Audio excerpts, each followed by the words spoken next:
સુરેન્દ્રનગર જોરાવરનગર વિસ્તારમાં એક બેફામ કાર ચાલક નબીરાએ સ્વિફ્ટ કાર સાથે એક યુવકનો ભોગ લીધો। આ ઘટનામાં નબીરાએ માત્ર યુવકને નુકસાન ન પહોંચાડ્યું, પરંતુ બેફામ રીતે કાર ચલાવતા 3 વીજ પોલ પણ ઉખાડી નાખ્યા।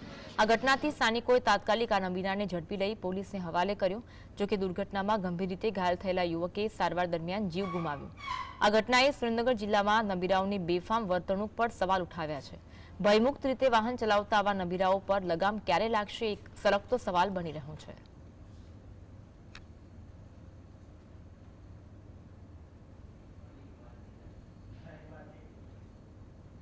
આમ તો સમગ્ર ગુજરાત રાજ્યમાં નબીરાઓ બેફામ બનતા જઈ રહ્યા છે, ત્યારે આજે સુરેન્દ્રનગર શહેરના જોરાવનગર વિસ્તારમાં પણ બેફામ ચલાવતા કાર ચાલકે યુવકને અડફેટે લઈ લીધો છે અને 2 થાંભલા પણ તોડી નાખ્યા છે। કેમેરામેનને કહીશ કે આ સીધા દ્રશ્ય દેખાડવાના પ્રયાસ કરશે।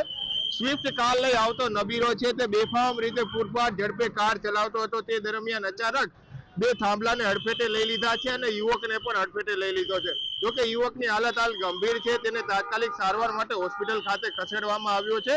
હિટ એન્ડ રનની ઘટનાઓ સુરેન્દ્રનગર જિલ્લામાં સતત વધી રહી છે। અકસ્માતોની સંખ્યામાં પણ સતત વધારો થઈ રહ્યો છે, ત્યારે વધુ એક અકસ્માતની ઘટના જોરાવરનગર નજીક બની ગઈ છે। ત્યારે પોલીસ હાલ ઘટના સ્થળે પહોંચી અને 108 મારફતે યુવકને સારવાર માટે ખસેડવામાં આવ્યો છે। તેની હાલત પણ ગંભીર હોવાનું હાલ જાણવા મળી રહ્યું છે। આવા નબીરા ઉપર ક્યારે પોલીસ લગામ લગાવી શકશે તે તો આગામી દિવસોમાં ખબર પડશે, પરંતુ આવા બેફામ દોડતા કાર ચાલકો સામે ચોક્કસથી કડક પગલા ભરાવા જોઈએ તેવી પણ હાલ લોક માંગ છે તે ઉઠવા પામી છે। Fazal Chauhan, GSTV news.